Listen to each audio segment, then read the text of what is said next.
Hey everybody, Steve Prziborowski. Welcome to episode 11 of How to Excel at Fire Department Promotional Exams. Episode 11 is going to get more into what is the fire chief looking for when I take my next promotional examination. This will be part 4 of a series. So let's get going. As a reminder, my websites have a lot of great free information on there, whether it's promotional preparation, officer development information, leadership information. Information for all ranks of personnel can be found on code3firetrain.com. Just click the free stuff link. As a reminder, these webinars are based on one of the 3 books I've had published, How to Excel at Fire Department Promotional Exams. That's also available off my website. So a lot of great information there to help anybody, regardless of what part of the country you're in, prepare for your next promotional position, your promotional examination, but more importantly, the position you aspire to. So, in the last episode, number 10, we discussed the third part of the question, what is the fire chief looking for? So let's cut to the chase. You know, we've discussed a lot of things of what a fire chief is looking for. Hopefully by now you realize that it can change because every fire chief is a human being. Every fire chief has different likes and dislikes, different pet peeves, different things they believe in, different things they're looking for. I know sometimes you think, oh God, I don't know what the heck it is they're looking for. Well, I don't mean to sound obvious here, but sometimes ask the question. Well, not sometimes. I would always ask the question, hey, Chief, what you looking for in a promotional candidate? And I bet you they're more than happy to share what they're looking for. I mean, this shouldn't be secret squirrel stuff. This should be pretty out front and in your face information because, I mean, I don't know of any department out there that's looking at hiding what they're looking for. So ask the questions, you know, maybe you have it, maybe you don't have it. I mean, and when I say it, sometimes it's related to qualifications. A lot of times it's just related to fit, you know, so let's start talking more about that. So some other things to thinking about. I hear this all the time, you know, is the chief looking for the hammer or the nice guy or gal? And I remember we had a orientation for a promotional assessment center a couple of years ago. And I remember, you know, we had a bunch of captains that were aspiring to be battalion chiefs. And I remember, you know, we had all the command staff there, the fire chief, the assistant chief, the deputy chiefs, and we're all there to help them out. I mean, we're not going to give them the answers. They still have to perform, but we're also there to answer any questions and help try to set them up for success. You know, and one of the captains raised their hand, hey, Chief. Yeah, what's up, Cap? So what do you guys want? You want us to be the hammer? Or do you want us to be the nice guy? And I remember a few of us looked at each other, and I remember our assistant chief was very eloquent at what he said. He's like, well, first of all, you remember what Chief Bernstein, God rest his soul, used to say was, be nice, but we're not looking for either. Well, we're always looking for the nice guy or gal, so don't ever forget that because it's the right thing to do. We're looking for officers, whether you're a company officer, chief officer, we're just looking for people to do their job. That's all we're asking. Do the job that you took the oath of office. You raise your hand to take that oath of office to, I swear I will uphold the Constitution, blah, blah, blah. Do what is right for the community, do what is right for the department, do what is right for our personnel. Do your job. So we're not necessarily looking for the hammer or the nice guy. Now, is there a chief out there that maybe wants someone to be the hammer? Okay, I mean, I get it. There probably is. But I would think most just want you to do your job, do it well. Take care of your folks, take care of the community, do the right thing for the department, all those good things. Another question I see, and this comes up a lot, but Steve, I don't see eye to eye with the chief, and we really don't have a good history together or a good working relationship. Am I screwed? Yeah. Well, I mean, what else am I going to say here? I mean, if you don't have a good relationship with the chief right now, do you think it's going to get better upon promotion? Because, you know, let's imagine the chain of command. Here's the fire chief, and here you are right now, wherever you are. The promotion means you're going to get closer to the fire chief, and they're probably going to be seeing you more, working with you more, interacting with you more. So if you don't have a good relationship, I mean, you got really 2 choices. Try to work on creating a better working relationship. Suck it up. Maybe, I mean, I know sometimes ego's involved, pride's involved, but take the high road, you know, hey, odds are you're probably going to outlast the chief. I mean, maybe that isn't the case in some departments. I mean, but take your pick. If you don't see eye to eye with the chief, then you know what? Don't even waste your time. Don't waste their time, because if you're not having a good relationship with the fire chief right now and you're going to go one step up, you're going to be miserable. They'll probably be miserable.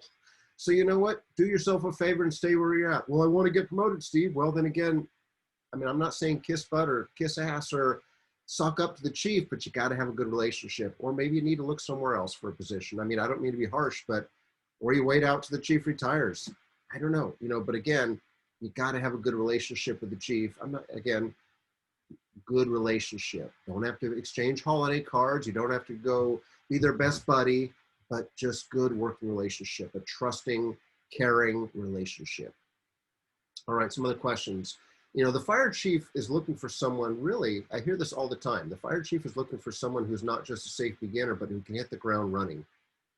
Let that sink in. A lot of people come into their promotional process using the term like I did of, hey, I'm a safe beginner. Well, I remember a wise fire chief a number of years ago came into all of us that were preparing for the captain's test. He's like, okay, guys, I want to give you a secret here. Don't just come in saying you're going to be a safe beginner. I mean, we assume you're going to be a safe beginner. If you can make it to the Promotional Assessment Center, I would hope you're probably a safe beginner. But he added, we have some immediate promotions, and you know what? There may be some badges coming very soon. So you know what? Don't just be a safe beginner. We don't have time for that. We need people that can hit the ground running and be good, solid officers. Not experienced veteran officers. That comes with time. But just people that can hit the ground running as well as be a safe beginner. So you may not have any time. I remember I was a firefighter taking the captain's test, and I remember asking the battalion chief as I'm, you know, in the promotional process going, hey, chief, can I get some acting time? Because I want to be an acting captain before I actually get promoted, because I knew I was going to get promoted. And he looked at me without missing a beat. Steve, there's pretty much no acting time. You're going to get promoted in the next 6 months, but there'll probably be no acting time, so you better suck it up, buttercup, and be prepared to hit the ground running. I'm like, okay, boss. I mean, some people may think he was callous and, I don't know, not nice, but you know what? He was real, he was realistic, and that was reality, is that, you know what, I better be prepared. I mean, yeah, it's nice when you can get acting time, but it doesn't always happen. Chief also is looking for someone who remembers that they serve the community first. Let that soak in. Serve the community first, but also need to take care of their personnel. As a firefighter, it's a challenge, because when you go from buddy to boss, that firefighter engineer up to captain, that's usually buddy to boss. And then when you go from sometimes captain to above chief officer, as we joke, you're going from boss to the dark side. I mean, I say that lovingly, and I don't mean that disrespectfully, because I am a chief, but to some we're looked at like the dark side. I don't know of any chief out there that doesn't care about their personnel nor the community they serve. I mean, we all do. But as a firefighter, sometimes it's very easy to go, well, my crew is number one, my crew is number one, the public's number two. And I hear that sometimes around the country. Well, think about what you're saying. My crew is number one, public's number two. If that got out in social media, or if that got out in the internet, or if that got out in the news, that the taxpayers are hearing that their local firefighters are saying me and my crew before anybody else, what tone does that you think that set? What, I mean, think about it. Here you are, a taxpayer, which all of us are in some capacity. You may not work in the same community that you may not serve in the same community you live in, but how would you like if your local firefighter said, hey, sorry, we're not going to go in to rescue you or your family members, because you know what, me and my crew's safety comes first, you know? I mean, I know it sounds harsh, and I know safety, health, and wellness are critically important in today's fire service, and we can't be stupid about those things. But we also got to remember that we're here to serve the community first. So if we're doing things in the best interest of the community, then everything else should follow from there. I'm not saying we don't take care of our personnel. We have to, because without the team, our personnel, our crews, we're not going to get the job done, the job accomplished. So it's a partnership, but again, we should make decisions based on what is in the best interest of the community. So when you're a firefighter or a captain or chief proposing something to your city council or your chief or whoever, try not to be self-serving. Try to do it in the best interest of the community. Because if you can argue the best interest of the community, then you may win what you're asking for. But sadly, a lot of things come self-serving. So community first. I know some people may get offended by that. We come number one. No, I'm not saying we're not important, but without the taxpayers, there's no need for a fire department. So it's sort of chicken before the egg, I guess, or who crossed the road first, or whatever the old saying goes. Also, the fire chief is looking for someone who puts service and the overall department above themselves. You've probably heard the term service above self. Think about that. Let that soak in. Service above self. We live in a time that there's a lot of entitlement. Now, there's a lot of people that are very quick to blame a certain generation, like, oh, those darn millennials, they're entitled. So, okay, I'm not bashing on any generations. And I'll be the first to say, don't bash on any generations, because if you're bashing on a generation, guess what? They're probably bashing you too. So, you know, no need to go to battle over this stuff. I don't pin entitlement just on one generation. We live in a society that is entitled. Don't believe me? I mean, not a day goes by where I read something in the internet or the newspaper or hear a story about someone that's, well, I'm entitled to this. And it's sometimes people in their 40s, their 50s, their 60s, their 70s, even older. And then when you say, well, you know what, I'm 80 years old, I deserve this, I've earned this, I'm okay, but that's entitlement. I'm not saying you don't, and I'm not saying we shouldn't take care of our elderly, just like we should take care of everybody. But the point is, we live in a society ripe with entitlement. So be that person that puts service above self, and that's service to the community, service to the department. And that's what chiefs are looking for. And it comes out sometimes, and when people answer oral board questions, I remember being a raider on an oral board where we asked the crew, we asked the wannabe captain, okay, you need to go and, here's a burning building, what are you going to do? And if you ever take a promotional assessment center that has a fire ground simulation, you're typically going to have to manage a fire, meaning you're the first in captain, the first in battalion chief, and you have to be that first in officer and set the stage and manage the incident. Well, I remember giving this apartment complex on fire to this captain, and he pulls up and he's like, well, it's unsafe in there. And this was not a fully involved building. This was like a room and contents. There was a room and contents, and there was like multiple units above on the floors above, meaning there was still a chance that someone could survive a room and contents fire in an apartment complex. Yeah, there was one room on fire. There is a chance of survivability. The expectation is you can violate 2 in, 2 out based on what the scenario was. Get inside that building and do a search. Contain the fire, control the fire, get a search done. Get an aggressive search done. And then when you're done with that apartment that's on fire, get crews to the floor above and make sure you clear those areas. And I remember one candidate just matter-of-factly, well, we're not going to go inside there. I got to wait for 2 in, 2 out. My crew safety comes before the public. And I remember the raiders, we all looked at each other. The individual failed, basically because the point was they're getting paid to be a firefighter that's risking their lives when appropriate. Again, it was not a fully involved building. We did not expect you to go in a death mission, fully involved, fire out of every orifice. No, that's easy, I guess, surround and drown. But this was just a room and contents, maybe a small little portion of the entire big apartment complex on fire. The expectation was you have the green light to violate 2 in, 2 out and get in there and get an aggressive search done and clear that building. Clear that initial fire area and then the initial danger areas above. And I remember a candidate, and there was actually more than one candidate that my crew, they said it this way: my crew safety comes first. I need to make sure my crew goes home. And then I wish I could have pulled the person aside and said, remember when you took the oath of office? Yeah, remember what you basically said you're going to risk your life to save savable lives and blah, blah, blah.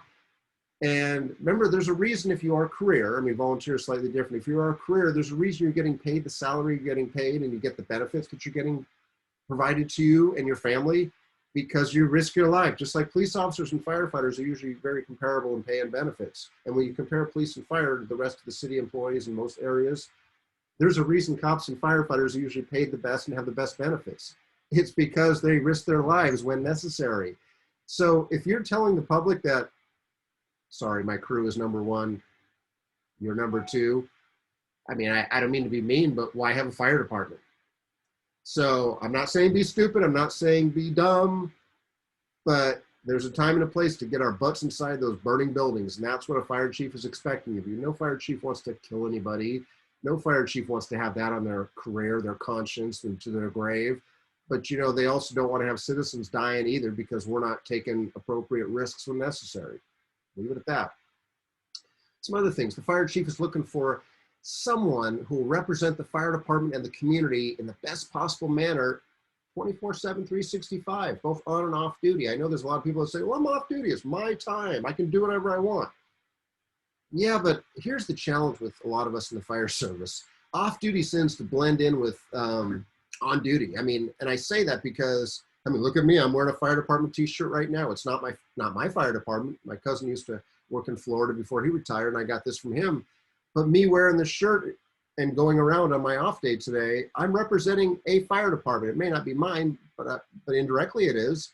So I still need to be on my best behavior. And even if you don't wear fire department shirts, t-shirts, shirts, caps, attire, I bet you got a firefighter license plate or sticker on your car that identifies you, or I bet you on your social media pages, you probably have firefighter listed somewhere on there. And even if you don't have firefighter listed, I bet you if I go to your photos section of, say, Facebook, I'll find plenty of pictures of you on fire engines or you taking pictures of whatever fire related. So even if you don't say you work for XYZ fire department, it's pretty easy to usually put 2 and 2 together. A 2-year-old could do that. So again, representation both on and off duty. And you may say that on duty doesn't matter, excuse me, off duty doesn't matter. I can't be disciplined for that. Hey, just do an internet search today. There's more and more situations across the country of firefighters getting disciplined and even losing their jobs for off-duty behavior. Maybe it's social media, inappropriate posts. Maybe it's substance abuse issues. They get out of control and they can't control their alcohol and they do stupid stuff or whatever. Yeah, on and off duty, there is no difference. Joe the plumber gets a DUI, it don't make the front page. Joe the firefighter or police officer gets a DUI off duty, it makes the newspaper, it makes the headlines, and guess what? It's probably going to affect your employment. So again, the fire chief doesn't need any more of that. That's just simply put. So try to be on your best behavior to be a good, positive representation. But because ultimately, you're representing that patch on your shoulder, that badge, that sticker on the rig. That's who you're representing, whether you believe it or not. The fire chief's looking for someone who'll be a giver, not a taker, you know? Someone that's always paying it forward, someone that's always doing what they can to leave things better than they found them, not just suck, suck, suck, and give. Not just an 8 to 8 out the gator. Fire chief's looking for someone who'll be part of the solution, as opposed to, you know what, part of the problem. So easy to be part of the problem. Hey, this is screwed up. If I was chief, I would change this crap. Hey, if I was the deputy chief, I would do this. If I was the battalion chief, okay, you're not. So either promote and try to be part of the solution or quit complaining, or try to be part of the solution even if you don't promote by trying to help out. But complaining doesn't do anybody any good. Trust me, we all got enough to do. And don't try to throw more work on anyone above you, because trust me, everyone above you, everyone above me, everyone above you, anywhere across the country, anyone in higher ranks is usually busier than the person below them. Nothing personal, it just is what it is. So, all right. If it is a position in the executive chief officer ranks, so when I say the term executive chief officer ranks, that's what I mean, like fire chief, deputy chief, assistant deputy chief, deputy assistant chief, maybe division chief. It's usually the true 40-hour chiefs. Like a battalion chief is usually a shift battalion chief. There are sometimes 40-hour battalion chiefs that work in the office, but for executive chief positions where it may just be an interview and there's no formal assessment center, remember that word. It's 3 letters. Fit. This is the part that I struggled with. I took some fire chief examinations in the last couple of years, and I have all the qualifications to be a fire chief. At least I think I do. I mean, I see some of the fire chiefs around the country get hired, and I've got similar qualifications, maybe even better. But a wise fire chief told me, he's like, hey, Steve, when it comes to executive chief positions, everyone meets the minimum qualifications, but it comes down to fit. Fit with maybe the fire chief, or if you want to be the fire chief, fit with the city manager. And it's not sucking butt, kissing up. It's just good working relationship, like I previously mentioned. And fit's very subjective. I know a lot of people say, well, what's the definition of fit? Sometimes it's hard to describe because everyone that's making that hiring decision, maybe the fire chief choosing a deputy chief, or maybe the city manager choosing a fire chief, fit can change based on the situation. You know, think about it. If you're a police chief, a city manager hiring a police chief in today's world, which is very polarizing, with a lot of calls for defund the police departments across the country. think about it. If you're a city manager looking for a police chief, I don't think qualifications are going to matter that much. I mean, degrees are important, don't get me wrong. I'm not knocking education. I think it's valuable, but it's also, fit is going to be a lot more important, because you think about it. You're a city manager. You've already had maybe some protests in your town, maybe other challenges. You've got calls to the city council from the citizens to defund that police department. You can't just hire any police chief. I mean, you've got to interview so well that you make sure you're hiring the right person that understands what they're getting into, that understands you don't want to hire someone that's going to be rocking the boat, causing, you don't want that person that gets up in front of the public saying, no, to heck with all you people. We are not going to defund the police department. I'm the police chief. We need to add police officers here. You ain't going to last too long if you use that attitude in today's world. I mean, especially as an at-will employee. So my point is, fit is very subjective, but especially at the higher up ranks, fit is so critical. And again, I know it's hard to understand what the word means, but hello, Siri. Sorry, Siri. Don't need you now. The point is, fit is very subjective. Don't take it personal. Of those fire chief, gotta love technology. I remember those fire chief positions I put in for. As much as I wanted those positions at the time, I look back on, hey, I'm glad I was not selected. I mean, I look back to see the individuals that were selected, many of whom I knew and have known and are friends, and I'm seeing the challenges they're dealing with, and I'm going, you know what? I could have dealt with the challenges they're going with, but I don't know if I'd want to go through that stress and the heartache of the tough times they're dealing with right now. So you know what? I'm glad they were the perfect fit. So obviously we can talk more about that, but again, that's usually just for the high up chief positions. Usually for battalion chief, captain, and lower, it's usually more civil service. But again, with chief's interviews where a chief is selecting maybe out of a group of people, maybe it comes down to fit. One of our retired assistant chiefs also had another great line. One of our top battalion chiefs was testing for deputy chief. And I remember, I mean, they did great at the deputy chief interview. I mean, it was one of those things that, hey, they're a good battalion chief. They did great at the deputy chief interview, but there was like five battalion chiefs interviewing for one deputy chief. And they were all good candidates. Any one of them could have been promoted. And that was the tough part, is there was a lot of them, I mean, most of them were all pretty turnkey deputy chiefs ready to hit the ground running. Well, here's the challenge. The chief had to make one decision of one person to select, and then it was four that there was going to be one happy person and four unhappy people. And that's the hard part about promotion sometimes, is especially when you got good quality candidates. But I remember one battalion chief, he was really bummed, and he's like, God, he goes, he goes, why didn't I get the promotion? He goes, I had more qualifications on my resume than the person that got selected. It's like, well, it's not always about qualifications. I mean, you all met the minimum quals. Well, I had more education. I had more time in the seat as a battalion chief. And it's like, well, yeah, but that's fine. But remember, you're going for a deputy chief position, and it isn't always about the most education, the most experience, the most whatever. Sometimes it is about fit. And our retired assistant chief had a good analogy, and he goes, you know what? He goes, he told the person this, and it sunk into my head. He goes, you know what? He goes, right now, what does the fire department need? He goes, the fire chief looks at it this manner. Think of a baseball team. You got 9 starting positions. He goes, does the fire department need a good first baseman, a good catcher, a good left fielder, a good pitcher? What does the fire department, the fire chief need right now at this point in time? And his point was that all of us were good not all of us, because I was already in the position deputy chief, but all the battalion chiefs that tested, all 5 of them, they were all good, solid baseball players. I mean, they each played different positions, if you want to look at that. Even though they were all battalion chief, maybe one was a great first baseman, one was a great second baseman. They all had their great skill sets. Everyone has strengths and weaknesses.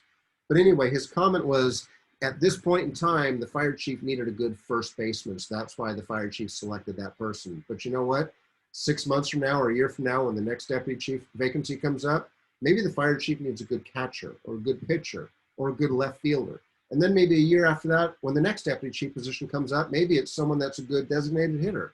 And I know if you don't understand baseball, that may not make sense, but the point is, a lot of fit comes down to strengths and weaknesses of what is needed at the time. Maybe if it's an operations chief vacancy versus a fire prevention chief vacancy versus a training chief vacancy.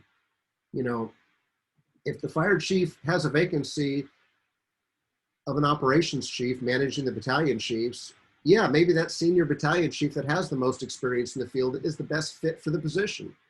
But if he or she is looking for maybe the next fire prevention chief at deputy chief level, well, maybe it's somebody else that has a different skill set. So let that soak in. It takes a while, but hopefully that makes sense about the fit a little bit. So when everything is said and done, pretty simple, isn't it? Yeah, right, I know. But here's what it comes down to. Just be that one that they will never, ever regret promoting, and you should be good to go. I mean, every oral board I've ever had facing an oral board, whether it's an oral panel or a fire chief, I've always just tried to have in my heart that, you know what, chief, I'm going to be that one that will be low maintenance. I mean, I'm not perfect. I'm going to make mistakes, but I want to try not to be that high maintenance person that's always being the thorn in your side, that you're always going, oh my God, why did I promote Steve? I should have promoted Ralph or Lisa or Tina or Tom. Don't ever be that way. And that's why I share a lot of these things that I share, because I know there's a lot of fire chiefs across the country are regretting promoting certain people because maybe they were not a good fit, but they had the best score on the written test or the best score in the assessment center. I'm sorry, but just because you have the best score on a civil service process does not always equal best fit, best person, best position player. I mean, I know you may not understand that because I didn't understand that as a firefighter, engineer, or even captain, but now I understand that more as a chief officer, and I've had a chance to be involved with hiring processes. You know, lay it on the line here. Be the one that the chief will never regret, and you should be good to go. So as always, thank you very much for the gift of your time. My contact information, feel free to connect with me on social media. I'm hoping that you're finding this information to be valuable in some capacity. So until the next episode, y'all take care, be safe, and we'll see you soon, everybody.